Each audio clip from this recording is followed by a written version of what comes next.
The clouds parted over the Isles of Boreas. It was time to choose.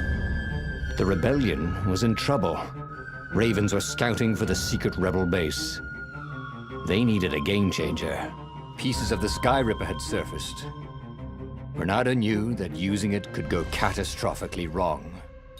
But he was sure he could figure out how to use it safely. Also, a temple had risen out of empty desert. The Iblis Stone was hidden there. It was a dangerous artifact. It could corrupt its user into a bloodthirsty monster. Maybe he could find a way to use it, to take its power without surrendering to its wickedness. And also, his old friend Lupino needed rescuing. Of course, Renato had a pretty strong suspicion that Lupino had betrayed the rebellion, and he had a gut feeling that he needed to use that to his advantage. Every child knew about the Skyripper. The Transcendent Emperor had buried its pieces deep. And then, this Emperor's horrific sacrifices had brought it back to the surface. Renato wasn't exactly sure how to use the legendary weapon. But surely, there must be some way to do it without provoking another catastrophe. Had he, somehow, summoned the long-lost components of the legendary weapon out of the deep places of the Earth? It was more than Renato could fathom. But if he could find a legendary weapon, he would use it.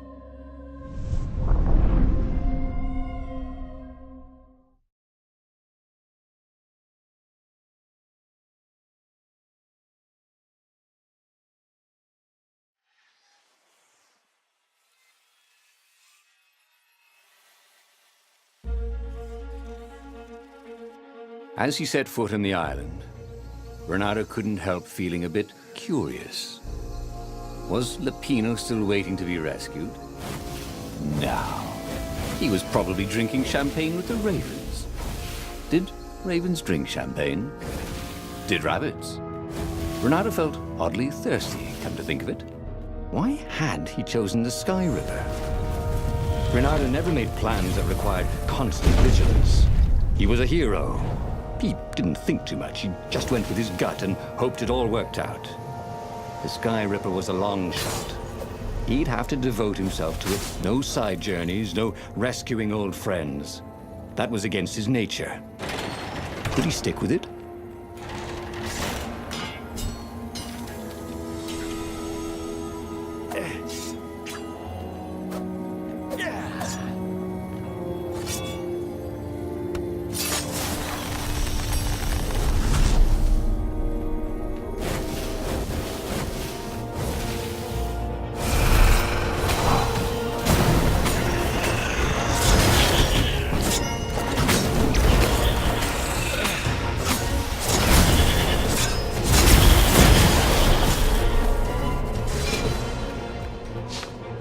That had been his mistake before, thinking he could win a battle of wills with an ancient evil all by himself. He had to be cleverer than that, or braver, or something.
Skyripper's armature. The stuff that dreams are made of. Engineers' dreams, anyway. The device was intricate. No one alive had the skill to make a thing like it. How was it part of a weapon at all? He'd have to ask a scientist. But first, he'd get the second piece. Skyripper had a heart. A core that had come to rest on the next island. Well, there was another island he could reach. Zenobia had just invaded it with her father's Raven battalions. She must be encamped there still.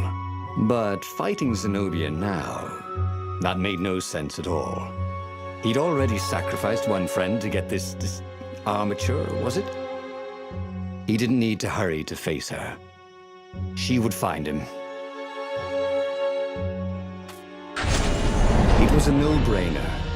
He'd sacrificed his old friend Lapino to get the armature. And the armature was useless by itself, only a series of coils and wheels. War demanded sacrifices, and he would make more before the end. He would have to choose the greatest good, no matter how much it cost him. Zenobia.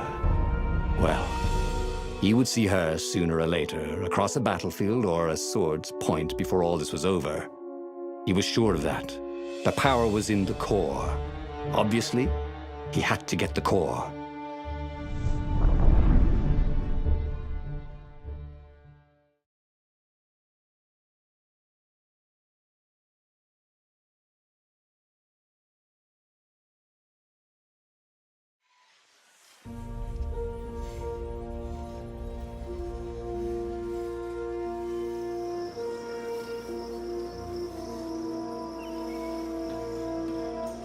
Doubt sunk in before he was even out of sight of the Farfarer. Why had he chosen the Skyripper? It was the sort of path he'd always avoided. The path of responsibility, of seriousness. Had he grown up? He didn't feel grown up. He'd made this decision from his gut, like he always did. Somehow, he'd impulsively decided to stop being impulsive. Did that make any sense?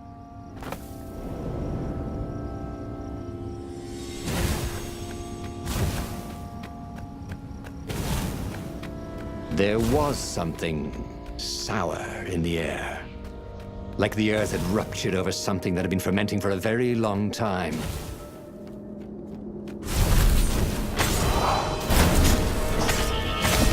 Another host at the other end of this portal wasn't suspended over the abyss.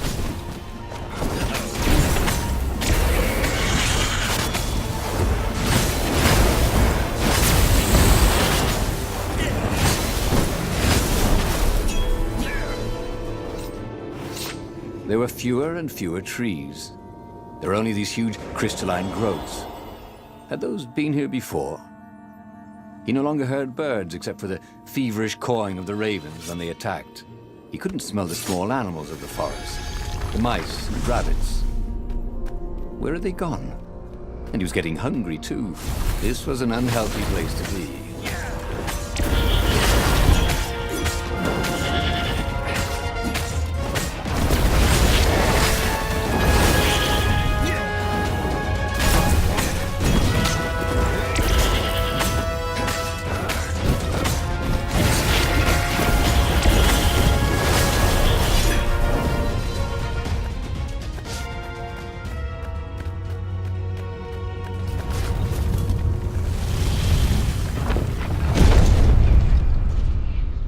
The 20-sided core made him feel physically sick. Once he had sneaked into a temple of the dark art, and he hadn't liked what he smelt and saw there. This felt like that. As quick as he could, he wrangled the icosahedron into the armature. The wheels began to spin, then glow. The sick feeling quickly spun away. Now he only felt sad. He had lost good friends for this war apparatus. Maybe Lapino wasn't such a good friend. Yeah, that made him feel better. He carried his prize back to the Farfarer. Now, he had to make his next move. There was a key Imperial outpost on the Nexus. If this really was some sort of super weapon, he could use it to wreak havoc on the enemy. And if it wasn't, well, better to know that before the final battle. But maybe he should show it to some scientists first. There was an observatory on the Nexus. Maybe he should go there before he fired it.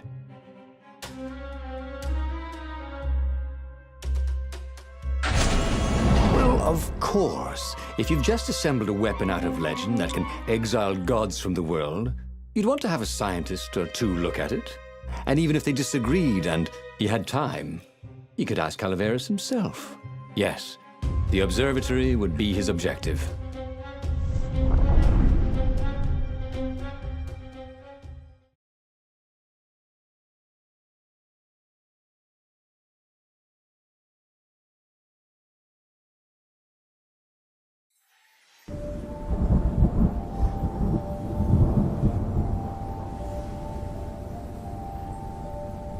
Why had the parts of the Sky Ripper only surfaced now, thousands of years after the Transcendent Emperor had dismantled it?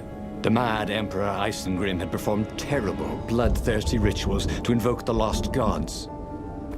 Was that why these ancient artifacts were rising out of the ground? How perfect, then, that the Sky Ripper would reappear to be his destruction. And, hopefully this time, just his destruction.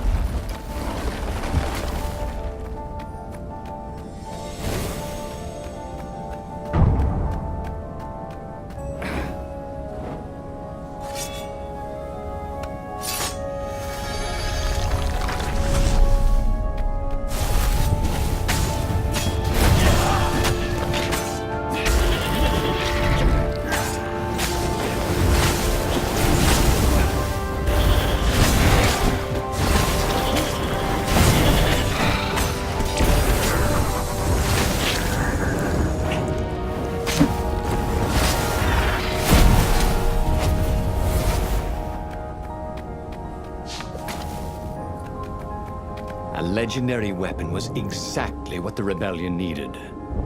They were outnumbered. The once kind emperor had become a tyrant. But his ravens stayed loyal, for he fed them his victims, and the other animals were too frightened to rebel. Renato shuddered at what the emperor was trying to do. To bring back the lost gods, the Black Harvest, the Black Sun? No. He would stop that toad, no matter what the risk.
Renato was thrilled.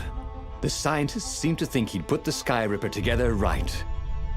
But one toad was worried.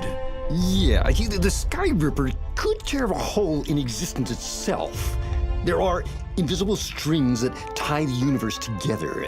If the Sky Ripper cut one, the hole would widen and widen until our whole existence fell into it. Another toad sighed.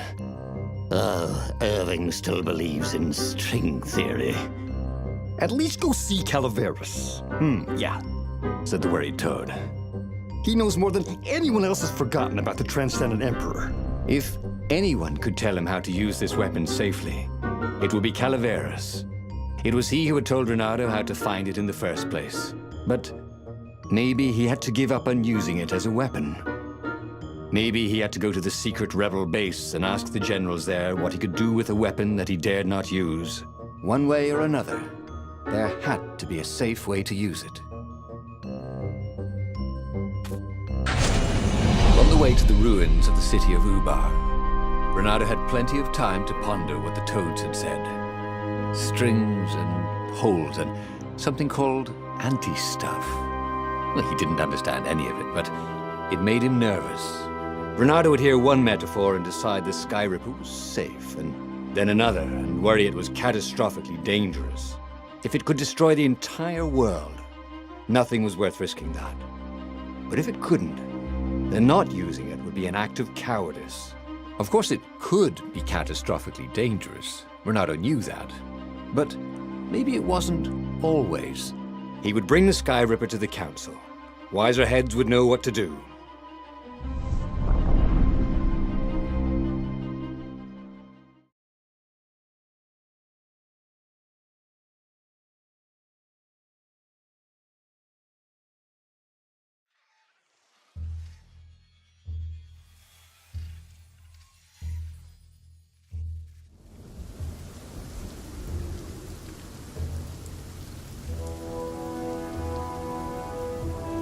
The truth was, if it wasn't safe, then it was dangerous. They couldn't use it. He'd found the Skyripper for nothing. He should have rescued his friend Lupino. Oh, he should have confronted Zenobia. He had nothing but his sword. But maybe the council would have an idea?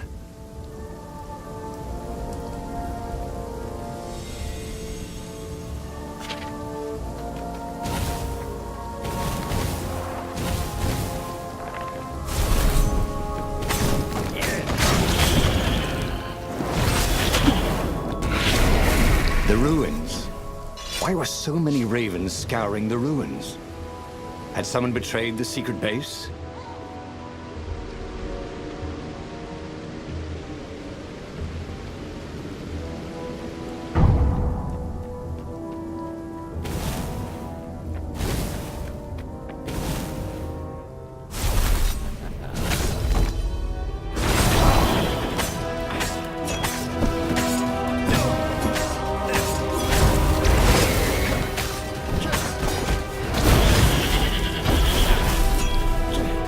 The rebellion was in trouble.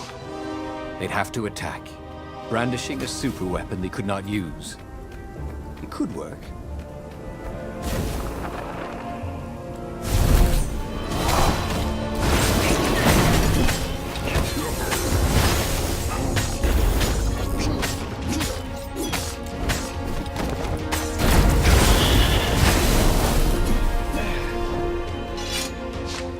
A raven cawed, "There he is!"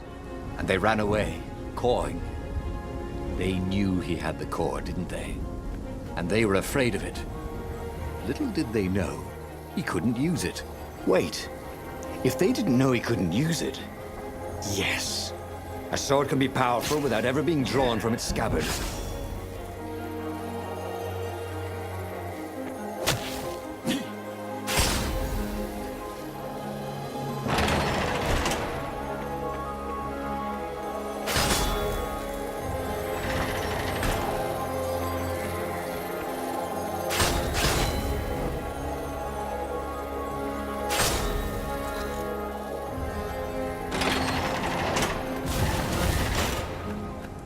The long stairs.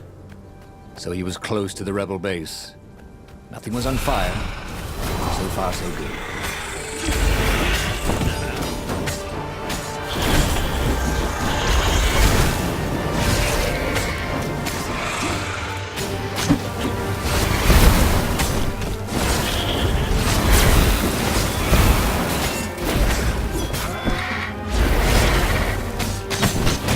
Crushed.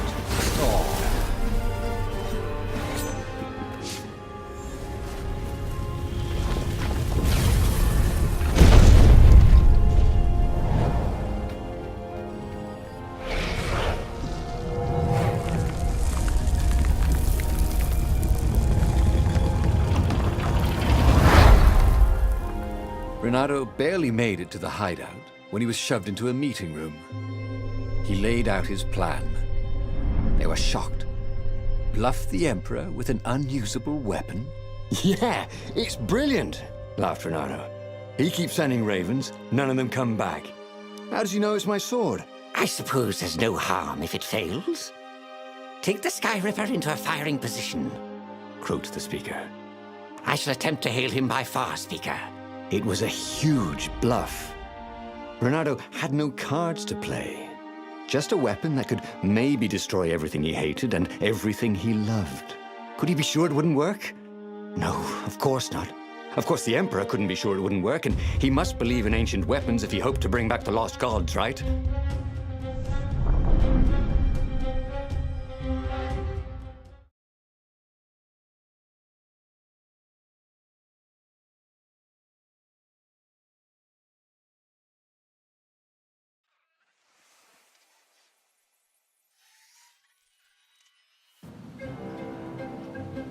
What terms could he offer Isengrim III? Now, he would have to step down, obviously. And accept the rebellion? Was that asking too much? Maybe Renato would ask him to make Zenobia Empress. Yeah, his daughter, after all. She would never sacrifice innocent kittens and puppies to bring back the lost gods. No. Renato had to seem confident. Overconfident, even. Like he was sure he could blow up the Emperor's ship to hell. I mean, who believes a cautious bluff? Renato had a feeling that was the back door to something. But what?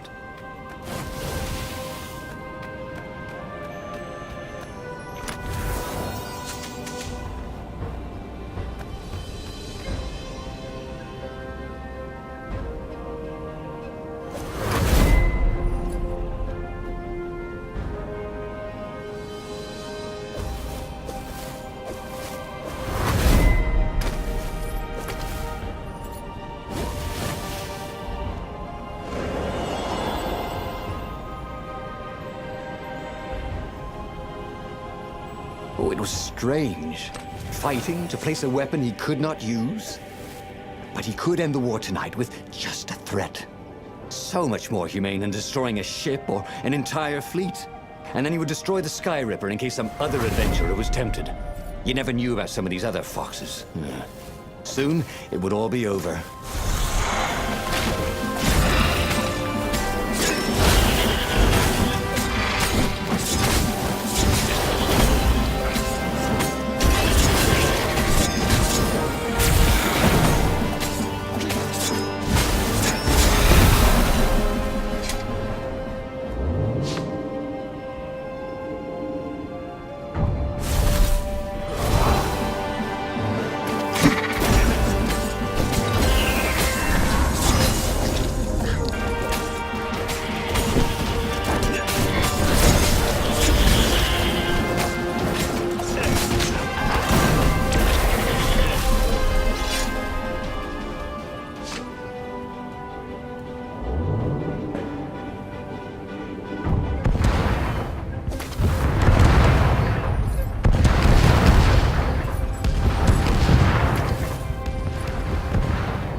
Soon he'd confront the Emperor. Funny that this whole war had come about because the Emperor feared death. And now it was coming for him. There was some sort of lesson there, wasn't there?